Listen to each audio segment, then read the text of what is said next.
Você sabe o que é missões? Você sabe para que é missões? E você sabe para quem é missões? Se você for cristão, é sua obrigação saber o que, para que e para quem serve missões. E hoje eu vou falar sobre o que é missões. A palavra missão, ela vem do verbo latim mittiere, vem também da palavra grega apostelo, e ambos significam enviar. A partir do século XVI foi que a palavra missão tomou o significado de a igreja sendo enviada ao mundo. Deus, ele foi o primeiro a se preocupar com a missão. Deus, ele foi o primeiro a se preocupar com enviar. E em João 3,16, ele envia o seu único filho para que todo aquele que nele crê não pereça, mas tenha vida eterna. O verbo dar não tem simplesmente o sentido de dar algo a alguém, levar algo para alguém. Não em João 3,16. Pelo contrário, em João 3,16, o verbo dar quer dizer oferecer algo valioso, algo de grande valor para quem não merece.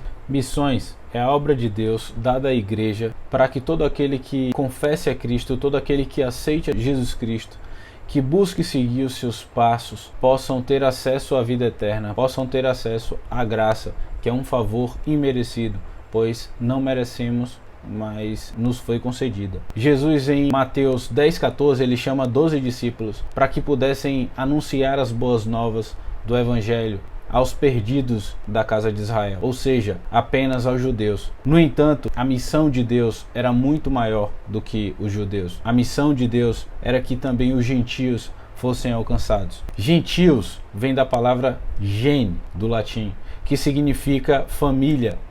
Para a Bíblia, gentios significa família não israelita. Então, todo aquele que não for israelita é considerado gentio, assim como a mulher samaritana.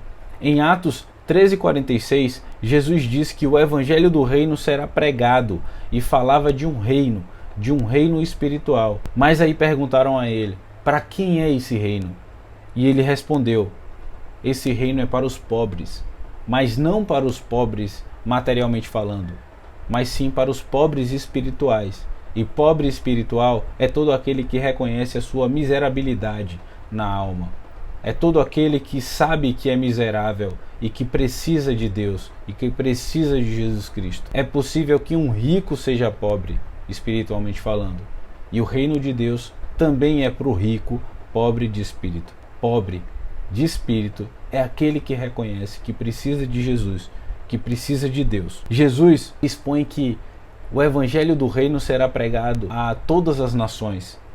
Logo, ele dá prioridade a isso. Missão é uma obra que exige prioridade. Missão é uma obra que exige uma prioridade tamanha que vai além das nossas necessidades materiais. Vai além das nossas necessidades físicas. Em João 4, 31 a 34, Jesus, quando ele está caminhando pela Galileia, ele encontra a mulher samaritana.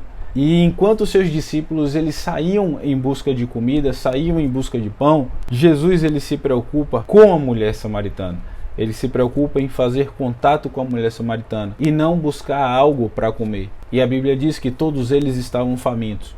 Inclusive Jesus Cristo estava faminto. Para ele, a mulher samaritana foi muito mais importante do que a satisfação da fome daquele povo. Mesmo com fome e cansado, Jesus se recusa a comer e estabelece o tipo de prioridade que deve ser caracterizada pelos seus seguidores. Então, aqueles que seguem a Cristo, eles devem dar prioridade à missão, muito mais do que a prioridade que eles dão para suas necessidades básicas. Nós que seguimos a Cristo, nós devemos dar prioridade à missão. Uma prioridade tamanha que deve suprir todas as nossas outras necessidades. Sendo que Jesus ele estabelece uma urgência na realização das missões. Portanto, missão é a tarefa suprema da igreja. É a maior obrigação de um cristão. O nascimento de Jesus ele nos inspira a fazer missões. O nascimento de Jesus como um missionário perfeito, que foi enviado ao mundo para nos salvar. Em Gálatas 4, de 4 a 5, diz o seguinte: Mas quando chegou a plenitude do tempo, Deus enviou seu Filho, nascido de mulher, nascido debaixo da lei, a fim de redimir os que estavam sob a lei, para que recebêssemos a adoção de filhos. Então Jesus ele não é um acaso, mas é um fato programado por Deus, na plenitude dos tempos, para que nos tornasse como filhos de Deus, mais uma vez. Então é um plano de Deus para nos trazer de volta a oportunidade de sermos salvos. Se analisarmos a primeira multiplicação de pães de Jesus Cristo lá em João 6,9, nós podemos identificar o seguinte: aqui está um rapaz com 5 pães de cevada e 2 peixinhos. Mas o que é isso para tanta gente? Foi o questionamento que eles deram.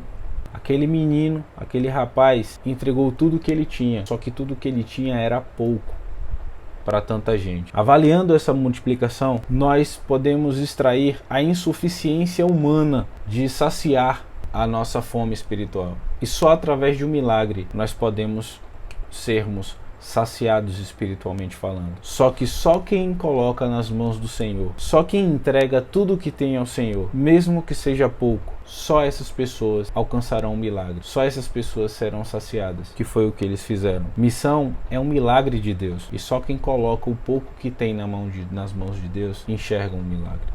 Missão é compartilhar. Missão é entregar a vida sem reserva. É se entregar de corpo e alma. E aí vai uma pergunta: será que existe alguma diferença entre evangelizar e fazer missão? E a resposta é a seguinte: o plano de Deus, o plano da salvação, possui 3 elementos, 3 pilares básicos: a mensagem, o meio e o processo.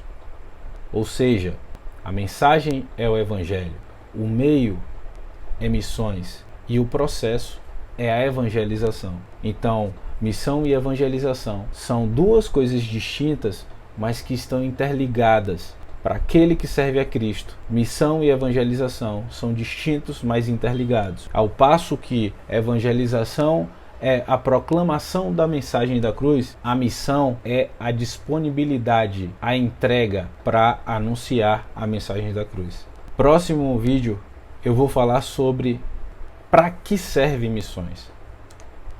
E a gente vai entender mais um pouco o objetivo principal de missões.